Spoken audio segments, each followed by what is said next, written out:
देश के संविधान निर्माता बाबा भीमराव अंबेडकर के सम्मान में और भारतीय जनता पार्टी रस के कुछ कथित लोगों द्वारा ग्वालियर हाईकोर्ट के बाहर बाबा भीमराव की अंबेडकर की मूर्ति का लगाए जाने का विरोध कर रहे हैं। उनके विरोध करने और उन्हें सबक सिखाने के उद्देश्य से कांग्रेस पार्टी के प्रदेश कार्यालय में एक पत्रकार वार्ता आयोजित की गई। इस पत्रकार वार्ता में मध्य प्रदेश कांग्रेस के प्रभारी महामंत्री सुरेश चौधरी, मध्य प्रदेश के पूर्व मुख्यमंत्री और सांसद दिग्विजय सिंह, मध्य प्रदेश कांग्रेस के अध्यक्ष और पूर्व मंत्री जीतू पटवारी, नेता प्रतिपक्ष उमंग सिंगार और कांग्रेस विधायक फूल सिंह बढ़िया शामिल हुए। इन सभी नेताओं ने बाबा भीमराव अंबेडकर का भारतीय जनता पार्टी के नेताओं द्वारा और आरएसएस के लोगों द्वारा अपमान किए जाने का बात का खुलासा करते हुए कहा कि हम बाबा भीमराव अंबेडकर के सम्मान को हम कम नहीं होने देंगे। 23 जून से जन जागरण अभियान शुरू किया जाएगा। उस विरोध का अच्छे ढंग से जनता के बीच में जाकर हम लोग बताएं कि आखिर बाबा साहब अंबेडकर की मूर्ति ग्वालियर उच्च न्यायालय में क्यों नहीं लग सकती, जबकि सुप्रीम कोर्ट में लग सकती है। क्या कारण है ऐसा? क्यों ऐसे विवादग्रस्त बनाया जा रहा है? क्यों एक वर्ग व्यवस्था की स्थिति बनती चली आ रही है? एक वो पार्टी जो आज डबल इंजन सरकार चला रही है, जो कि बाबा साहब अंबेडकर के बारे में बड़ी बड़ी बातें करते हैं, लेकिन इतने दिनों से उनकी मौन, क्या कारण? उनका मौन क्या कारण है? एक बयान उनका नहीं आया है और मीडिया ने उनसे पूछा भी नहीं।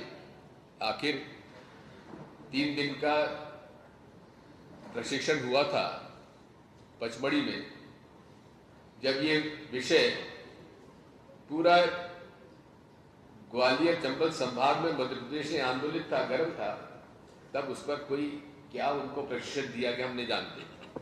लेकिन एक बात जरूर है कि आज जिस प्रकार से भारतीय संविधान में केवल वो दलितों के लिए नहीं है, वो हर व्यक्ति के लिए है। हर व्यक्ति को समान अधिकार दिए गए हैं और समान अधिकार में अनेक आर्टिकल्स हैं।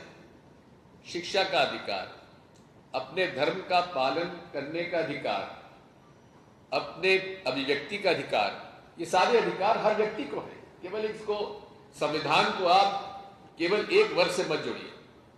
भारतीय संविधान इस देश के हर नागरिक को उसके स्वतंत्रता का अधिकार दिया हुआ है और उस पर यदि जिस प्रकार का आज एक आक्षेप किया जा रहा है, एक हमला सा हो रहा है लगातार। एक तरफ मोदी जी संविधान को अपने सर पे लगाते हैं, माथे पे, शीश पे लगाते हैं, और वहीं संविधान में जितने भी आर्टिकल्स हैं उनका वो विरोध करते हैं, उनकी सरकार विरोध करती है। ये दो मुही उनका जो चरित्र है कोई नया नहीं है। उनकी कथनी और करनी में सदैव अंतर रहा है और आज ये बात धीरे धीरे सामने आती जा रही है, क्योंकि अटल जी के समय में ही संविधान को बदलने का प्रयास हुआ था। एक कमीशन बैठाया गया और उसके बाद आज भारतीय संविधान के रचयिता पर उस व्यक्ति को अपमानित किया जा रहा है। ये हम स्वीकार नहीं करेंगे और हम इतना ही जानते हैं, इस देश में हर व्यक्ति को समान अधिकार है। हर व्यक्ति को हर प्रकार के अपना जीवन किस तरह से जीतना उसका अधिकार है। और ये विवाद केवल इसलिए है क्योंकि वो विचारधारा के लोगों को बाबा साहब अंबेडकर के प्रति जो समर्पित भावना से देश के अधिकांश लोगों ने केवल एक वर्ग छोड़कर, एक संस्था छोड़कर, एक पार्टी को छोड़कर सब लोगों ने जिस प्रकार का अपमानित रूप से भारत के गृह मंत्री, वो BN राव साहब थे। ये क्या मैसेज है? ये देश के इतिहास को बदलने की कोशिश हो रही है। ये पीछे से जो नागपुर का एजेंडा है उसको लागू करने की कोशिश हो रही है और फिर ऐसे में देशभक्त संविधान के मानने वाले लोग, कांग्रेस पार्टी के कार्यकर्ता, हम वो विचार जो बाबा साहब अंबेडकर देश के संविधान से प्यार करते हैं, वो लोग चुप बैठेंगे क्या?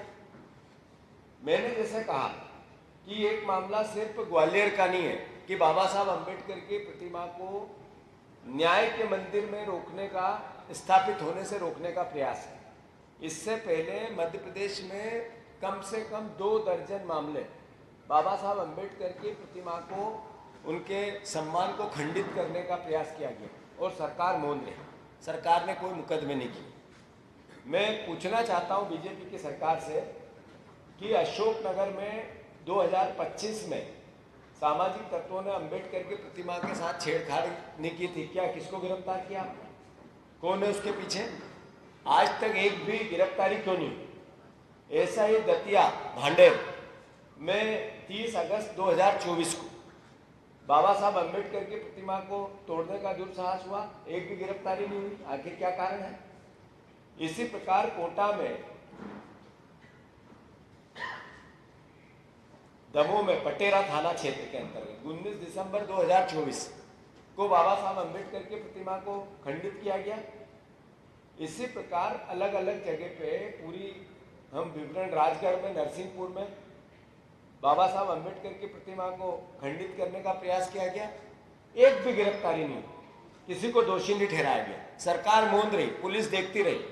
तो ये क्या मैसेज है? ये मैसेज है कि जो अमित शाह जी ने देश को संदेश दिया उसको बीजेपी के कार्यकर्ता मूर्त रूप। अभी जब ये जगह जगह कलेक्टरों को राष्ट्रपति के नाम ज्ञापन दिया जा रहा है, उस ज्ञापन में ये अंबेडकर जिस मूल संविधान के निर्माता नहीं है, बी.एन. राव साहब, ये नई बहस देश में छेड़ रहे हैं, ये नई शुरुआत देश में विघटन की कर रहे हैं, ये कोई पर्टिकुलर देश के संविधान को चुनौती दे रहे हैं। और राहुल गांधी जी क्या कहते हैं? राहुल गांधी जी यही बात बार बार कहते हैं कि अगर देश के संविधान की हम रक्षा करेंगे तो भारतीय जनता पार्टी हमेशा गुमराह करेगी। स्पष्ट मान्यता है हमारी कि यदि हम घर घर संविधान की चर्चा होगी तो सरकार जनता के शोषण नहीं कर सकती। तो कांग्रेस पार्टी ने निर्णय ले लिया है, जैसा आदरणीय महासचिव जी ने बताया, प्रभारी जी ने बताया, कि ये सामाजिक न्याय की लड़ाई, ये जातिगत जनगणना, इसकी एक शुरुआत। मूर्ति की स्थापना दृढ़ संकल्प के साथ कांग्रेस पार्टी ग्वालियर में बाबा साहब अम्बेडकर की न्याय के मंदिर में होना चाहिए। इसके लिए हम हर राजनीतिक आंदोलन करने के लिए तैयार हैं और इसके लिए सारी कितनी भी बड़ी हमें कुर्बानी देनी पड़े, हम तैयार हैं इसके लिए। दूसरा, जैसा आपने कहा कि भाजपा और आरएसएस लगातार अम्बेडकर जी के खिलाफ बात कर रही है, ये आज की घटना नहीं है। 1949 में संविधान की प्रति को जलाना और उससे शुरुआत करके आज तक पूरे स्टेप टू स्टेप इनकी पूरी कार्रवाई को देखना, जो इन्होंने अलग अलग समय पे देश को मैसेज दिया, वो सब संविधान विरोधी, बाबा साहब अम्बेडकर विरोधी। जैसा मैंने कहा कि ये एक वैचारिक आंदोलन है, ये कांग्रेस पार्टी इसको लीड करेगी और इसकी पूरी पहली शुरुआत हम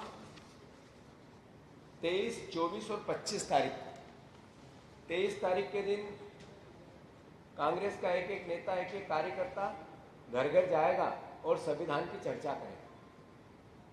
पूरा प्रदेश एक साथ, हर ब्लॉक में, हर मंडल में, हर कस्बे में, हर जिले में ये एक साथ कार्यक्रम बनाया गया है कि जो बाबा साहब अम्बेडकर का अपमान मध्य प्रदेश में हो रहा है, इसके खिलाफ कांग्रेस पार्टी जन जागरण करेगी।